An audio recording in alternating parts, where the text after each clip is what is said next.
Well, good afternoon or good evening, wherever you are. Welcome to this February special presentation webinar by the Polish Genealogical Society of America. And now I'll turn it over to our president, Robert Pine.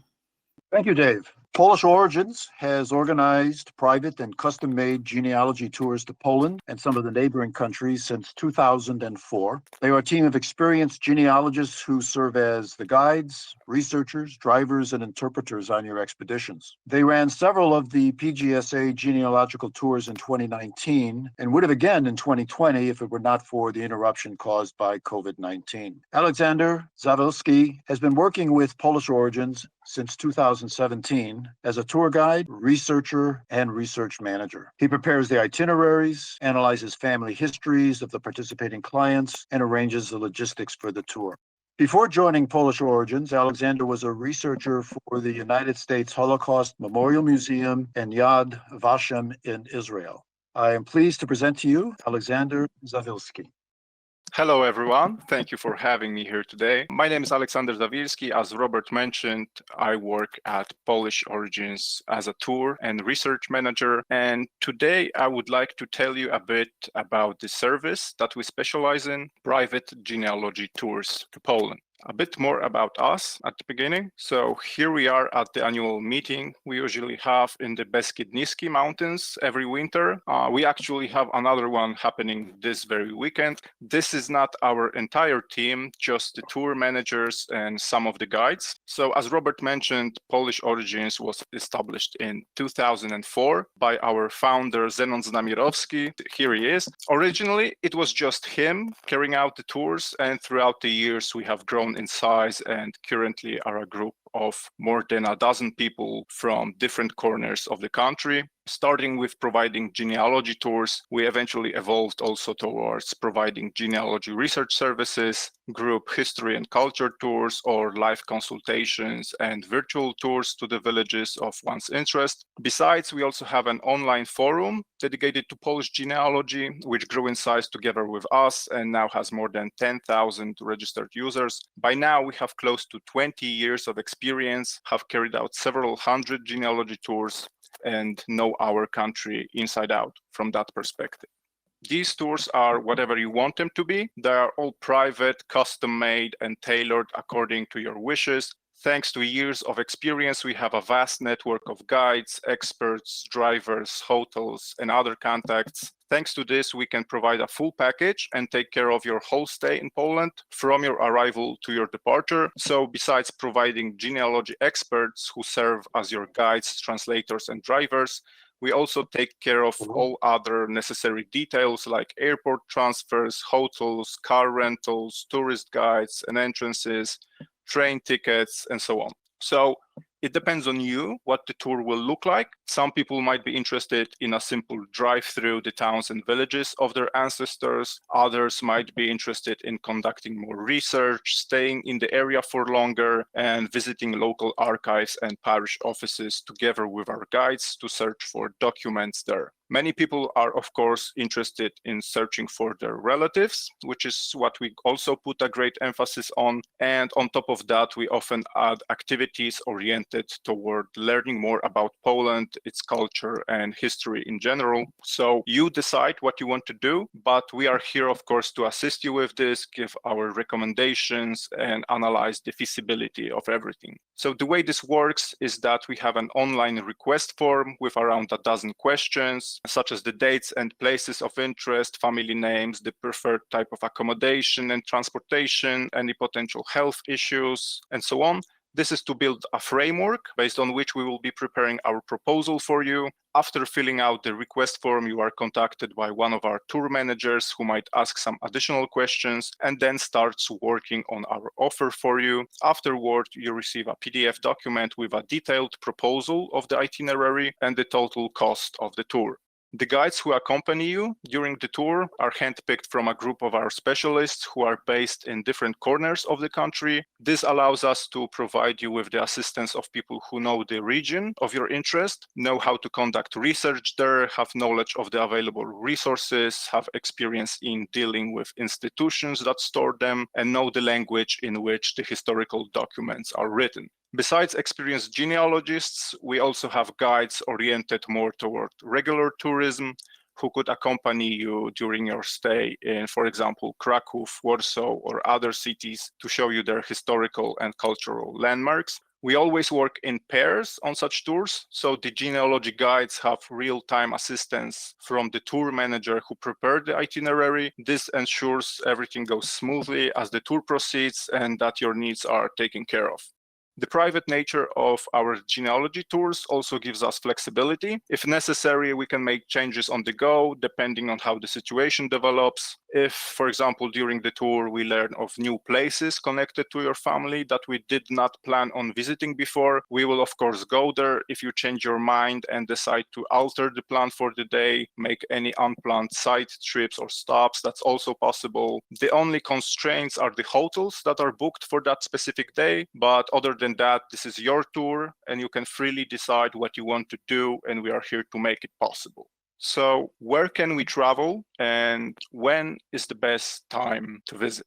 We provide tours throughout the entire country. There is no place we won't go. It does not matter if your ancestors were of Polish, Jewish, German, or Ukrainian origins. We can help you in visiting their ancestral places and conducting genealogy research there. Besides Poland, we also carry out tours to Lithuania and Slovakia. We used to also travel to Belarus and Ukraine as well, but due to the current political situation, this is temporarily on hold.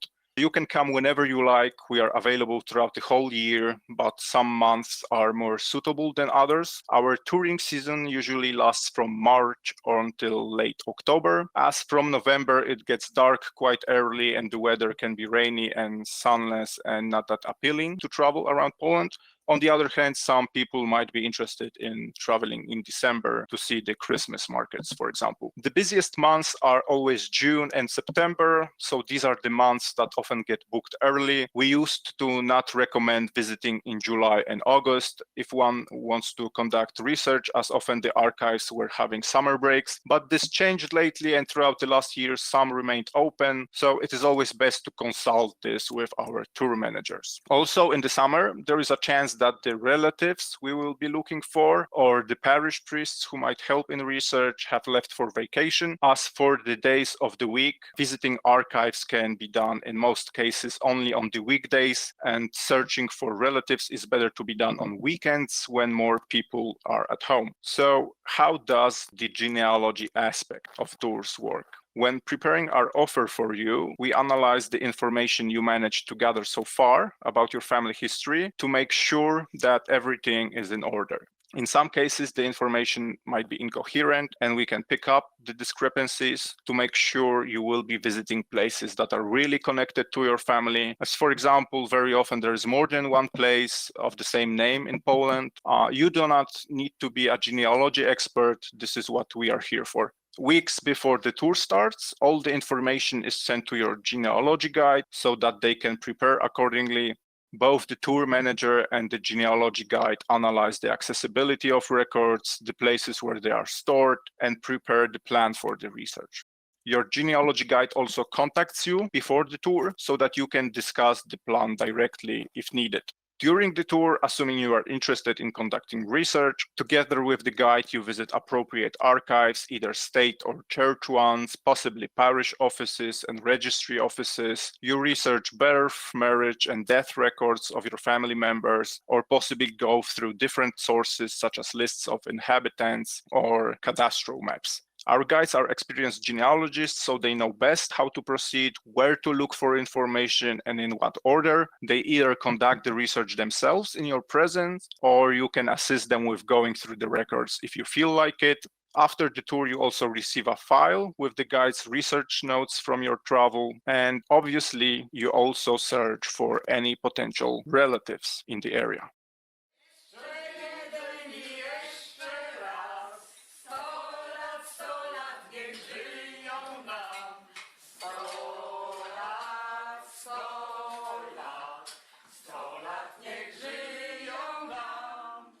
So this was a video from one of the tours where we found the relatives of our guests. Here are some other photos from different tours. So we search for relatives mostly through interviewing the local people and officials. It usually works best in smaller towns and villages. It is recommended to also have as much knowledge about those family members who stayed in Poland, so any collateral lines of your ancestors and their descendants.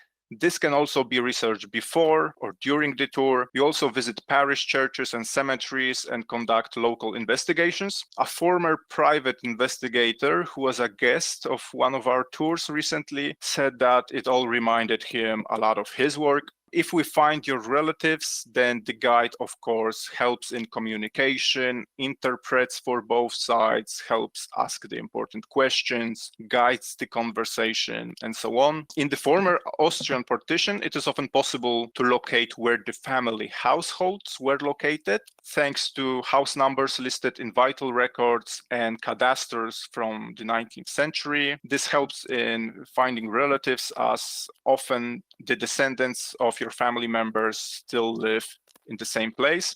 If you are also interested in learning more about Poland, its history and culture, this is also something that we help with. Many of our guests spend a few days in Kraków, Warsaw, Gdańsk, and other places before, after, or in the middle of their genealogy tours. On those days, we provide the assistance of local tour guides rather than genealogists and organize some tourist activities. These might include city tours, trying Polish cuisine, seeing UNESCO sites, visiting open-air museums with old rural architecture to see what the life of your ancestors looked like, trying pierogi or gingerbread workshops, and so on. We also always propose some local activities in your ancestral area that you could try if time allows. There is always something. And for those who enjoy more company, we also have group tours. This year, we are introducing new ones, one tour for Northern Poland, one for Southern Poland, and one that covers both.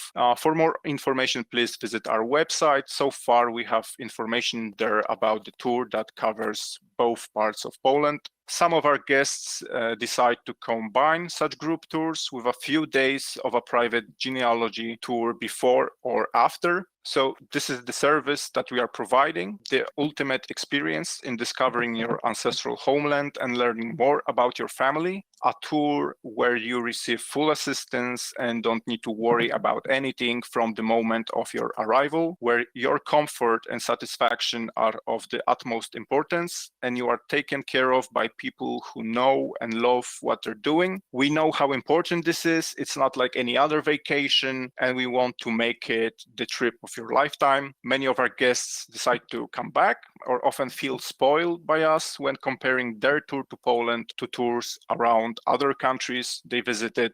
To learn more about our tours, you could also visit our website to read our guests' stories or their testimonials. If you would like to receive a proposal offer from us, please fill out our tour request form at the link you see on the slide, and the link is also available in the PDF document that Dave mentioned is attached to this webinar. So thank you for listening, and now we can move to some questions.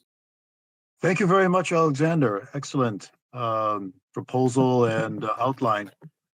Before questions, in the question box, we do have an interesting, good statement here. I'd like to read quickly from one of our attendees. It says, Alexander arranged and coordinated our 2023 Poland Genealogical Custom Tour. He made it the best, in capital letters, ever tour with a bunch of exclamation points. So, and as I mentioned, they've run our tours in the past. In 2019, we had many, everybody really loved them, responses on those as well. Dave, do we have, here's a question. Is a week usually enough, or is it best to go for longer? And let me append that and say, let's say someone is in an area that's close. Can you do like only a 1 day or a 2 day? We do a minimum of 3 days. That's the minimum. When it comes, if a week is enough, it all depends on how much villages would we be visiting. In general, if let's say all the villages are close to each other in one area, about 20-minute drive from each other, then we usually recommend 2 or 3 days to spend in the area. So to have the time to visit the archives and the parish offices to search for documents, to also explore the villages, interview the locals, search for relatives. It's always best to have more than 1 day to do this, because, for example, the person who can help you, but a potential relative or the priest at the parish church might not be available on that day, so you need to come back on the next one. So it's always better to have more time planned in the area than less, in case there would not be that much to do. For example, on the third day, there are always some tourist attractions in the region that you could visit, and we always recommend them. That might also help you in understanding the local culture and history better. Okay. This one might be difficult, I don't know, but what is the typical price range for a week visit, lowest to highest? Okay, lowest to highest. Well, since these tours are tailor-made, it's always a bit difficult to provide the estimate, but on general, let's say for 2 people, the total cost per 1 day with the full package, so with airport transfers, 3-star level hotels with breakfasts, the assistance of the guide throughout the entire day, a rented car with all the travel fees, parkings, fuel, road tolls, etc., and also with some cultural experience, with some city tours, for example, and with tourist entrances. The ballpark estimate would be about, for 2 people, it would be about $1,000 per day, so $500 per person, although the tours get less expensive per one participant if there's more people. So for example, for 6 people, the same day would cost $1,500. So You're talking day or week? A day.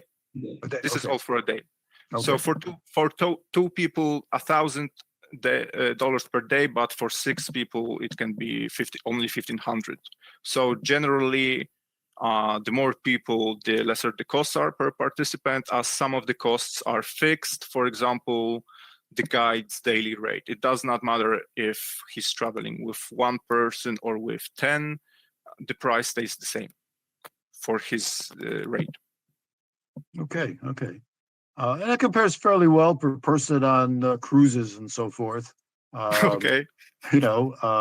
That's not bad. Speaking of travel, if it's a couple of people, how would you travel? If it's a larger group, would you be moving to a van size? Just so people get an idea of what that would be like. Yes, we choose the size of the vehicle depending on, obviously, the size of the group. So for 2 people, this is just a 5 seats rented station wagon. For 5 or 6 people, this would be a larger van, like a 9-seater. But for larger groups, we would need to hire even larger bus that would require to have a separate driver that has the driving license for larger vehicles. Also in general, with groups this large, for example, let's say 12 people, it's best to have more than 1 person assisting them throughout the tour. So both the genealogy guide and separately a driver. Okay. And just people oftentimes, particularly if it's their first time going to Poland, should be aware that if their family happened to be from Pomorze or another group was down in the Silesian area or what have you, you have people, as you mentioned, across the country, so they wouldn't necessarily have to come into Warsaw, I would gather. A person could go into Gdańsk and meet a tour guide there, or Poznań or Wrocław, or Warsaw as well, depending on the area. Maybe you can explain that a little bit too. Yes, of course. If they are not interested in seeing Warsaw or Krakow, which are the two most common destinations for our guests when it comes to their arrival and departures, and as you said, they would be interested in Pomorze in the north or Silesia in the south. So in case of Pomorze, they can land in Gdańsk. In case of Silesia, then they can land in Wrocław, or as you mentioned, also for the greater Poland, Western Poland, also Prussian partition in Poznan. But also from my experience, it also depends on the prices of the tickets, and I think there can be more less expensive connections to Krakow and Warsaw, as these are the two most common airports for people to land. And also Gdańsk could have good connection, but Wrocław and Poznań might have a bit fewer ones with good price. Yeah, it's always best to check prices. And of course, it depends upon where the individual is starting in the United States.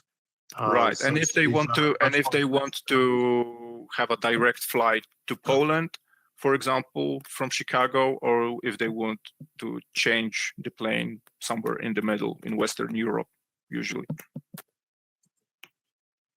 Another question, Alexander, is how long after I submit the request can I expect to hear from someone from Polish Origins? Well, usually 24 hours, unless we're very busy, but also then we just send a quick message that we will get back to you within a few days. But our main guideline is that after filling out the tour request form, you should hear from us within 24 hours. Of course, on the working day. So if you fill it out on Saturday, you would have to wait until Monday. But when it comes to the offer takes a bit more. So usually, let's say a week. Okay. Back to the travel, of course, this can be appended to personal travel.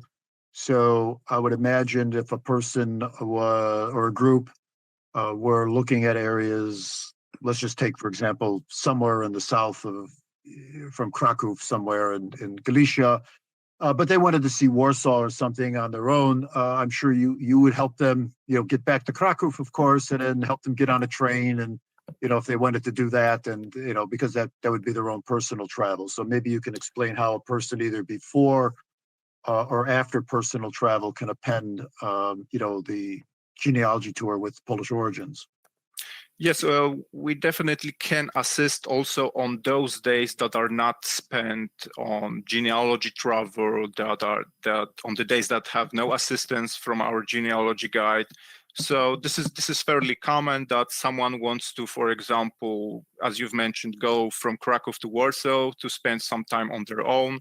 So obviously at the end of genealogy tour, we bring them back to Krakow, and it all depends on their preferences. If they would like some assistance with this, then of course we also buy the train tickets to Warsaw, provide the drivers that take the guests from their hotel to the train station, show them the platform from which the train will be leaving. And then in Warsaw, you have another driver that picks them up from the train station and takes them to their hotel. We can also assist, of course, with the hotels in Warsaw, or we can provide other guides, not necessarily genealogists, but local Warsaw guides, and who could take them around Warsaw, for example, have a 4-hour city tour around the main landmarks of Warsaw. So okay, we great. can help with anything you need. We have very various niche requests, and we can fill them. A lot of questions regarding how much research do you need from the people coming over in terms of their family, and how long, again, does it take to do the research there, and things like that. A lot of questions in regards to information required and how much time do you need to gather the information to do the tour. Well, the most important piece of information that we need is the place where your ancestor was from. So the name of the town or the village. Other than that, obviously their names and, if possible, birth dates, marriage dates, or death dates. But with just the place, we should be able to continue. As for the research, we do the research during the tour.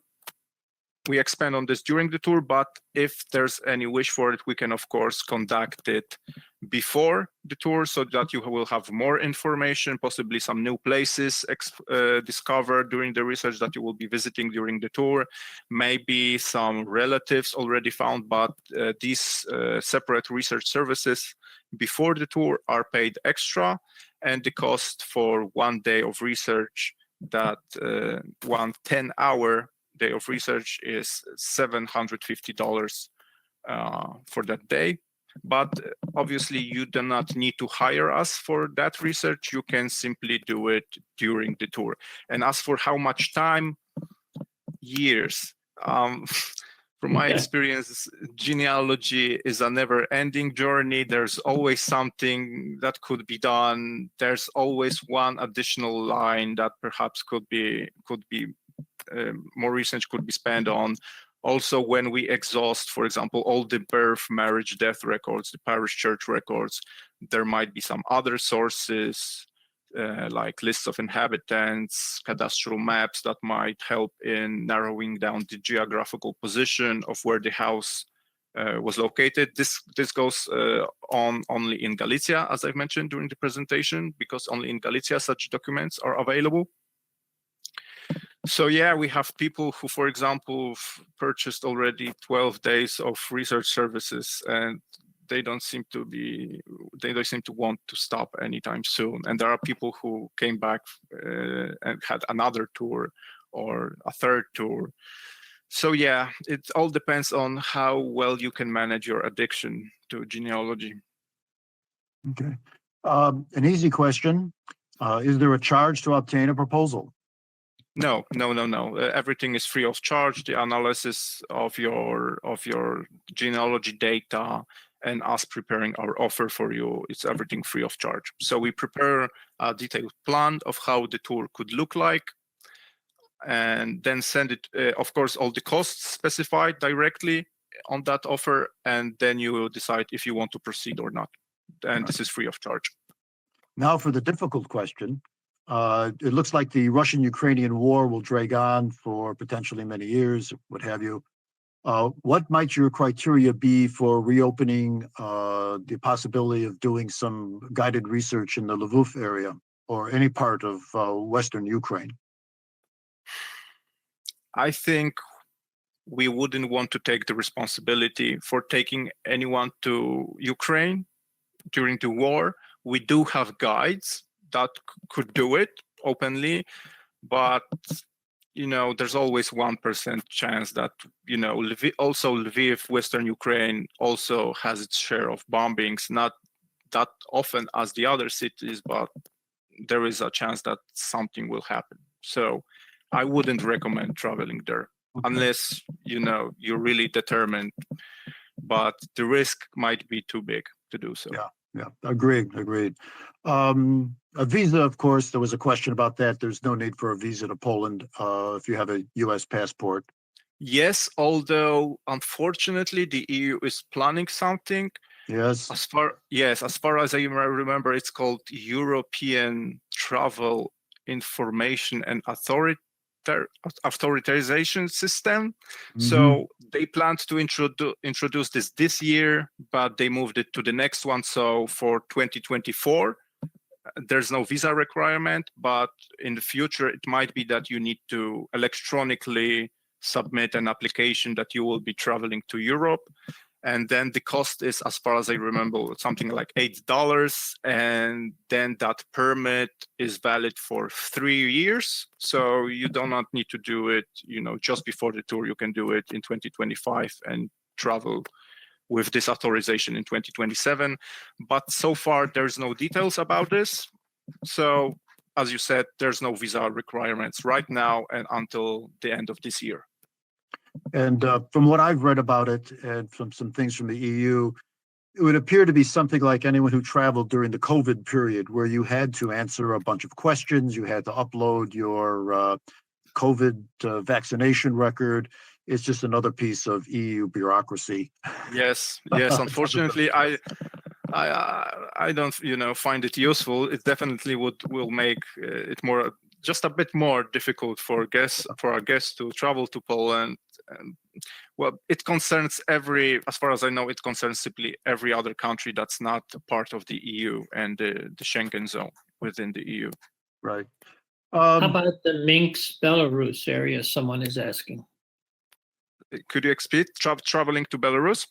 Yes. I also would not recommend this. There are, for example, the local Polish minority in Belarus is persecuted right now. There are activists and journalists who are staying in jail for 2 years now.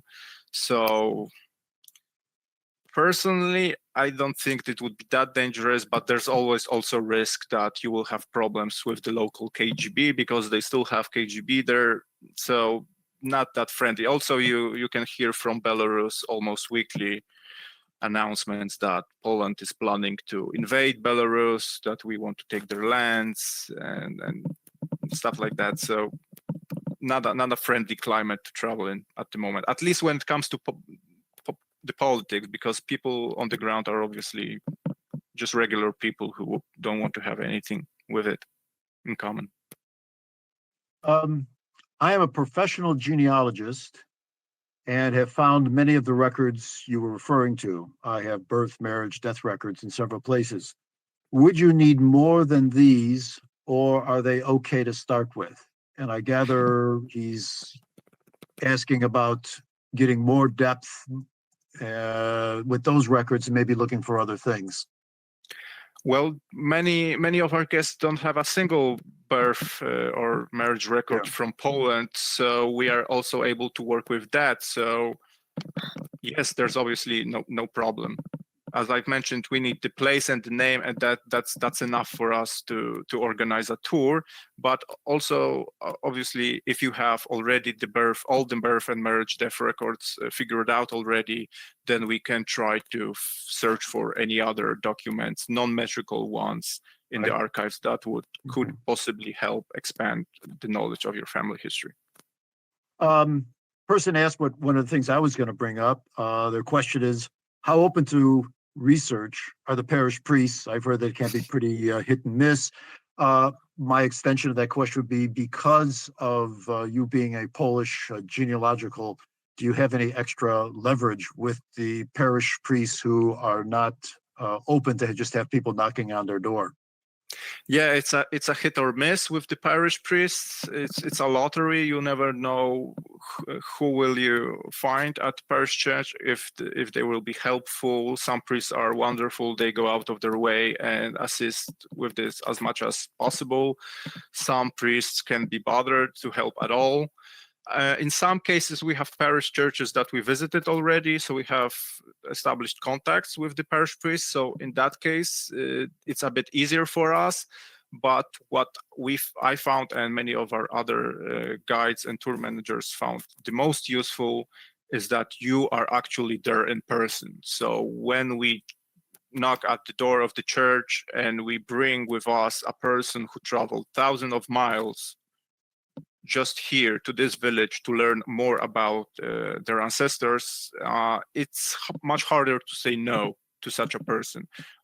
If you, for example, tried contacting parish churches in the past through email, then even for us in Poland, that's a method of communication that usually doesn't work, and it's maybe 10% priests respond to emails. The rest doesn't bother. Okay. So personal pressure on the ground is what works best. And there were several questions here on communication, some of them dealing with information that they want to get to you. All of this stuff can be emailed between each of you very easily. Yes. We have the tour request form that I mentioned that they can fill out. There's no possibility to attach any files there, so you can just simply send them to our email account, tours@PolishOrigins.com. Our address is also in the PDF material. How about Lutheran church records, Alexander? Sorry, could you repeat? Lutheran church records. Someone's asking about that. they're also available in Poland, so there's no big difference between Lutheran and Catholic church records. It is a bit different when it comes to Jewish records because they have been decimated during the Holocaust and World War II. Many of them have been destroyed.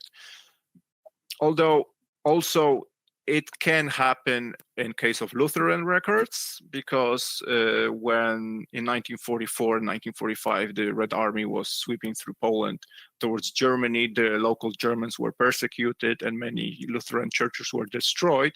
So there can be occasions where the records were destroyed, but this, each case is individual, so it would require an appropriate analysis. But we organized many tours for people whose ancestors were Lutheran, and we did research for them, and it all went well. Here's an interesting one, and it deals with the possibility or the ability of you to match people up who may have requested to have a tour to a particular area, the same area, even maybe the same villages. If it's possible to link those people together and create a small group tour of unrelated people, but who all want to visit the same general area. We do not recommend such tours because then there's the problem how much to spend on one line and how much to spend on the other line of the person. These are private tours, and it's best to keep them within one family rather than combining tours. It would not work well, in my opinion, from my experience, because each case is individual, and let's say you are 3 days in that region, and I'm thinking that these 3 days would require it fully focusing on one subject rather than trying to balance it.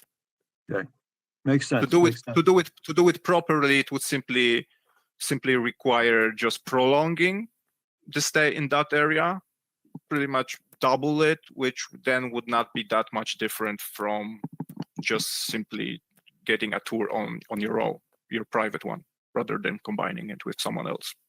Okay. Although we did have such tours that, for example, with one family was traveling or cousins, and they were interested in different lines, and that was managed. That was manageable, but if you are completely unrelated, I don't think that's a good idea. I can see the difficulties there. A person asked about getting a copy of the PowerPoint. Let me just mention that this will be put on the website of the PGSA. Probably by the weekend, we'll have it under the link for the tours. So you can watch the whole Q&A as well as the full presentation and the PowerPoint. Yes, I can definitely send the PowerPoint presentations to anyone who would like to. Okay. It's not that appealing if you bug down the skeleton. It's a bit messy. It looks better when I was doing the presentation, but not a problem at all. And much of it is well organized on your website. So if they go to the website, they'll see all the forms and everything right there as well. So yes, between our site and everything else, I think a person could be well covered. Alexander, how about a person who suffers from allergies, smoking allergy, maybe other types of allergies? What kind of restrictions or issues are involved, if you've noticed? Well, in the tour request form, we always ask about any potential health issues the people have that they would like to share with us, and we simply adjust to these problems. If there's any allergies, let's say food allergies, we make sure that if we would be dining at any local restaurants, this is kept in mind. If people have problems, for example, with mobility, that's also we obviously take great consideration upon and pace the tour accordingly. For people with severe, for example, mobility problems, we can rent wheelchairs and have them in car. We did so in the past. So obviously, health issues of anyone are important to us, and we want to make it as safe and comfortable as possible. Okay.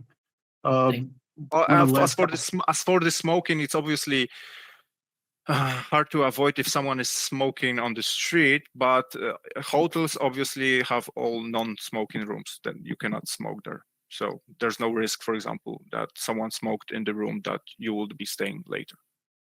Okay.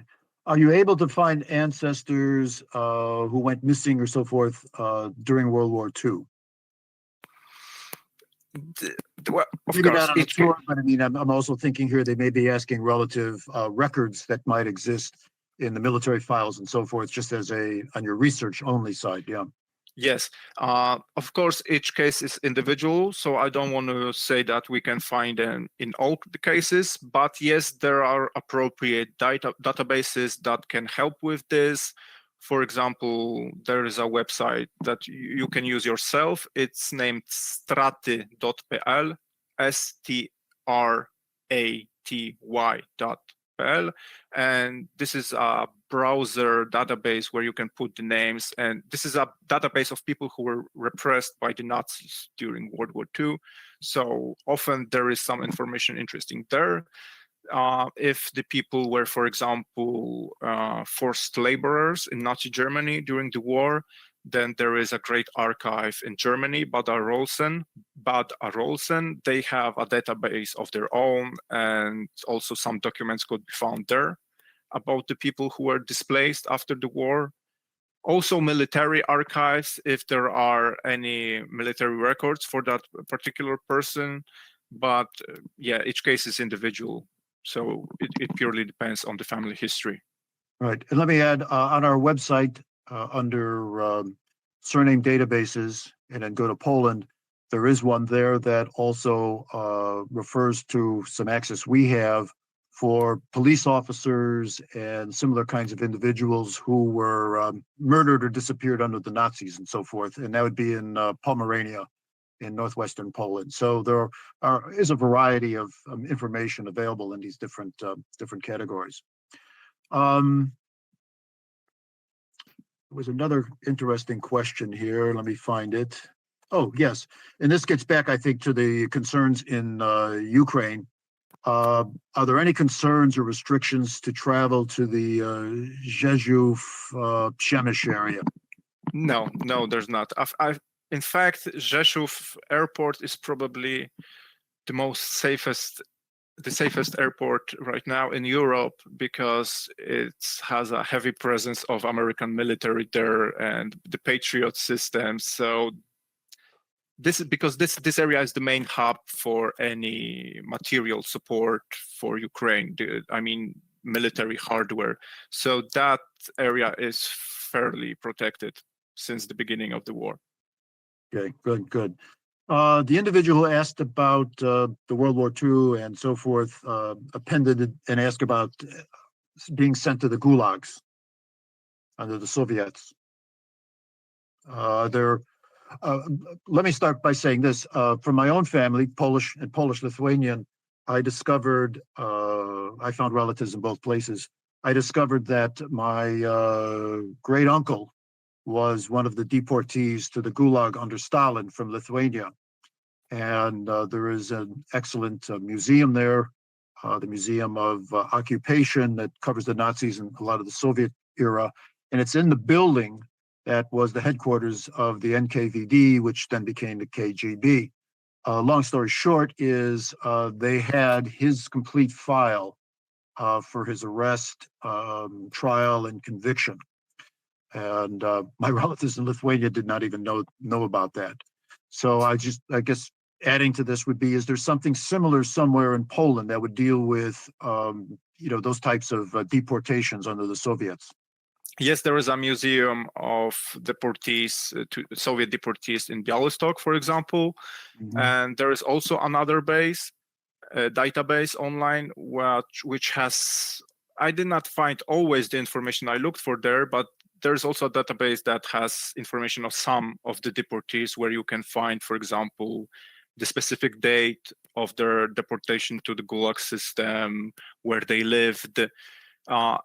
It would be hard for me to spell this. It's a long website. It's Index Represjonowanych, an index of persecuted people, one might loosely translate it. But I can send it through email to anyone who'd ask about it. Okay. And do they have your email address here somewhere? Well, I've given the general address, the Okay. tours@polishorigins.com, but I can take those answers. You'll get it through that. Okay. The parish priest again, do you contact them beforehand?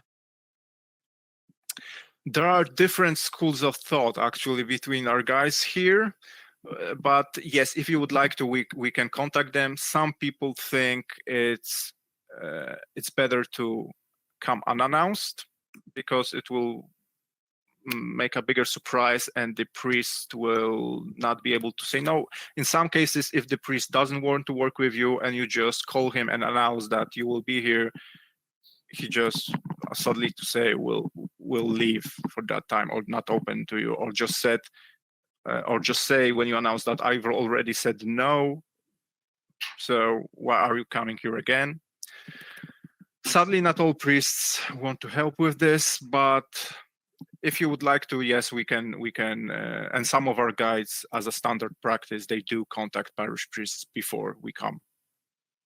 An extension on that question, if you show up and the parish priest is not there, if a deacon or a secretary happens to be there, would they be available or would they be willing to let you in, or would they say, nope, I have to ask the father first, Some it depends on the situation. Some of them do help. Some of them, as you say no. I have to ask the person, and if he says yes, then only then we can do this. So it's still hit or miss. Yes, it's hit or miss. There's no rule here. But fortunately, more and more records are stored in the archives rather than parish offices. Dave, I think I've run out of questions. Yeah, I mean, there's some that are just similar or whatever. And again, if you have any more, just you could write. Of course, yes. We encourage any questions to send us any questions to the email that is in the PDF. Very good. Great. Thank you very much. And of course, as I've said, all of this is free of charge, so you can ask this question. We won't charge them for anything. The analysis, genealogy analysis of your subject. Very good. Well, super. Thank you for your time. Thank you for having me here. Worked with Polish Origins for a good number of years. We've had a lot of very, very positive responses, both from the group tours and individual tours. Me and Robert also met in person a while back in Krakow. Yes, and I've met Zenon and others, and we watched. Regrettably, I think you were with me in, or I was with you. Do not mention that soccer match. Yeah, we watched Poland lose. But it was at the end of one of their trips, and all of the individuals that I met who were on that trip, really enjoyed the services provided by Polish Origins. So again, Alexander, dziękuję bardzo, and dziękuję bardzo. It's getting a little later for you, so we'll let you go. And no worries.